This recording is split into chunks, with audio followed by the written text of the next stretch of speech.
Muy buenos días, hermanos. Que el Señor les bendiga. Damos gracias al Señor una vez más por este maravilloso día, por esta linda mañana que nos da para estar reunidos, para estar juntos y para avanzar con MM33. Sabemos que es la visión que Dios nos ha dado para los próximos años y que todos estamos involucrados, todos estamos sumando a la obra del Señor y hoy estamos con el pilar del discipulado. Y vamos a estar hablando en esta mañana acerca de el discipulado multiplicador. Vamos a ver algunas cosas que nos llevan a tener el discipulado de una manera que sea multiplicador. Cuando hablamos del discipulado multiplicador, estamos hablando de esa reproducción de discípulos, de ser un discipulador. Entonces vamos a estar viendo este aspecto. Jesús, ¿verdad? Dedicó su vida a ser unos discípulos, ¿verdad? Si leemos la palabra de Dios, vemos que no fue una multitud de discípulos, fueron 12 discípulos, pero que estos discípulos aprendieron a hacer lo mismo. Mediante el proceso de reproducción, el evangelio del reino alcanzará los confines de la tierra. Esta fue la ruta que el Señor dio para reproducirnos, para llegar a los confines de la tierra, es a través de la reproducción de discípulos, es a través de la multiplicación, es a través de hacer discípulos. Esa es la ruta que el Señor nos da para alcanzar la misión, para cumplir con esa misión que Él nos ha dado. ¿Por qué? Porque todo el que cree en Cristo está llamado a participar de la obra de Dios dentro de su propia vocación y estilo de vida. Quiero referirme un poquito más acá. ¿Por qué? Porque aquí en esta frase, dentro de su propia vocación y estilo de vida, nos está hablando de que participar de la obra del Señor no está limitado a la iglesia, no está limitado a ese momento de liturgia, sino que el verdadero discípulo hace discipulado con su vocación y en su estilo de vida, en su diario vivir. No hay una división entre el creyente, el discípulo, es esa persona, ese discípulo y lo que hace después de la iglesia, sino que todo va a estar juntos, vamos a estar en una unidad, vamos a hacer de la vida en Cristo un modelo de vida. Vamos a caminar siempre poniendo todo lo que somos delante de la obra del Señor. No nos separamos de ser discípulos al salir de nuestra casa para cumplir con el trabajo. No nos salimos de ser discípulos al estar ejerciendo un ministerio, sino que vamos a ver que dentro de su propia vocación y en el estilo de vida estamos llamados a participar de la obra de Dios. Y es un principio que necesitamos enseñarle a los creyentes en este tiempo, que no hay una división entre la vida cristiana y la vida secular, que no hay una división entre lo que creo y lo que hago, sino que todo tiene que estar ahí, unido, ahí en una reproducción interna y externa de lo que somos en Cristo Jesús. En el proceso de un multiplicador, de un discipulador, hay 3 pasos muy importantes que quiero recordar en esta mañana. Primeramente, se recibe a Cristo.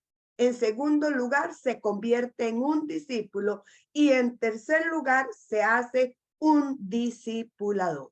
Y este crecimiento no va a ser un crecimiento fácil, no va a ser un crecimiento instantáneo, es un crecimiento que lleva tiempo, es un crecimiento que va a traer lágrimas, es un crecimiento que va a traer amor y que va a traer paciencia. ¿Por qué? Porque necesitamos nosotros entender, reconocer, enseñar, discipular, que es un proceso, que hay una serie de etapas que cada persona tenemos que irlas llevando en ese camino de crecimiento hasta que llegue a ser un discipulador. Para esto se requiere que cada uno de los líderes, que cada una de las personas, de los ministros, primeramente pueda tener fe de ver a las personas como Dios espera que sean y quiere que lleguen a ser.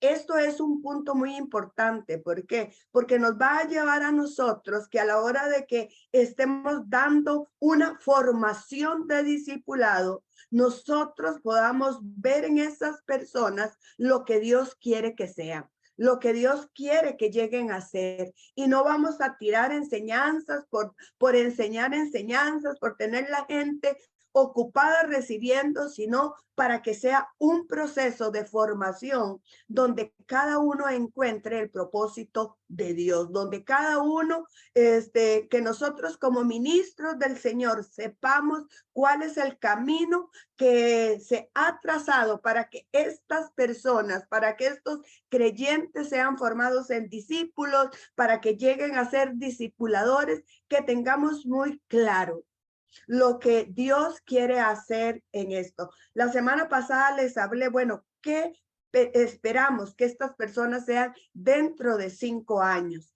Si no sabemos lo que Dios espera de lo que ellos sean, si a donde Dios quiere que lleguen a ser, difícilmente vamos a visionar lo que estas personas serán dentro de 5 años. Es por eso muy importante que el discipulado tiene que ser planificado, que ese proceso nosotros como ministros podamos reconocer lo que Dios quiere hacer de cada uno de los discípulos, que haya un conocimiento para ayudarlos a que lo consigan, que cada uno de nosotros seamos esa persona de acompañamiento para que cada persona encuentre ese propósito de Dios. Y en esto tiene que dejar en nosotros, tenemos que entender que las personas necesitamos guiarles a depender de Cristo Jesús, a una relación con el Señor para que lleguen a ser lo que el Señor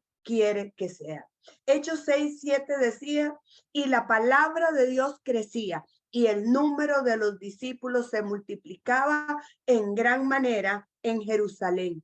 Y muchos de los sacerdotes obedecían a la fe. Estaba reflexionando y diciendo, Señor, perdónanos, porque si hubiéramos seguido tu plan, si hubiéramos seguido tu modelo y cada uno, como fuimos enseñados en los evangelios y como cada uno fuimos enseñados en el libro de los Hechos, ya hubiésemos llegado hasta los confines de la tierra, porque cada uno de los que creen en Jesús se hubiesen convertido en discípulos y en discipuladores. Por eso el Señor nos está llamando en este tiempo y nos está diciendo, es el tiempo de volver a la palabra, de hacer discípulos y que los discípulos se conviertan en discipuladores. Quiero terminar en este momento con algunas diferencias entre el creyente y el discípulo que nos sirva de guía, para decir, bueno, ¿dónde están las personas a las cuales nosotros estamos enseñando? ¿Dónde están? Ya han pasado de ser creyentes y se están convirtiendo en discípulos, o todavía simplemente tenemos aquellos que están en aquel primer punto de que recibieron a Jesús y se quedaron ahí y están felices y contentos. Aquí vamos a ver 10 diferencias. Hay muchas más, pero escogí las 10 diferencias. En primer lugar, vamos a ver que el creyente suele esperar panes y peces. El discípulo es un pescador. El creyente lucha por crecer.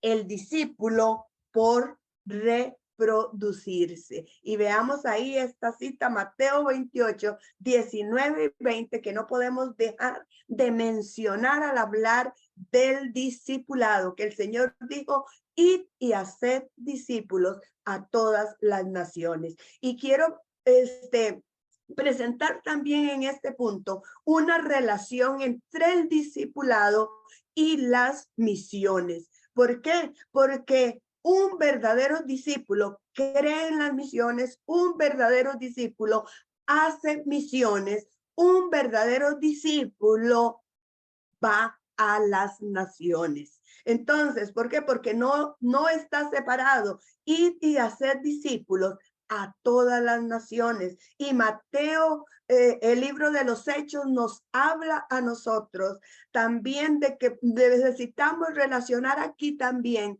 el pilar del avivamiento. Entonces vamos viendo que hacer discipulado tiene que ver, como ha sido trazado en MM33, con los otros valores. Tenemos que saber que en este de ir y hacer discípulos también incluimos a las nuevas generaciones, también incluimos a los niños, a los jóvenes, que ellos sean ganados y que ellos sean formados como discípulos y como discipuladores.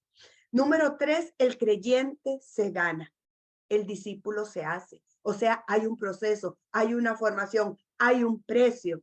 En el creyente, la unción del Espíritu Santo es confirmación y meta.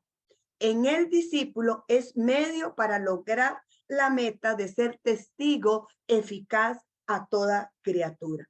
A veces he escuchado personas que oran por una unción especial de Dios, pero no son siervos, nada más quieren estar ahí en la iglesia y, como dice el primer punto, esperar panes y peces. Qué lindo sentirme aquí. Y se ha perdido el verdadero significado de lo que es esa unción del Espíritu Santo, de ir y hacer discípulos, de que cuando seamos llenos podemos ir a predicar.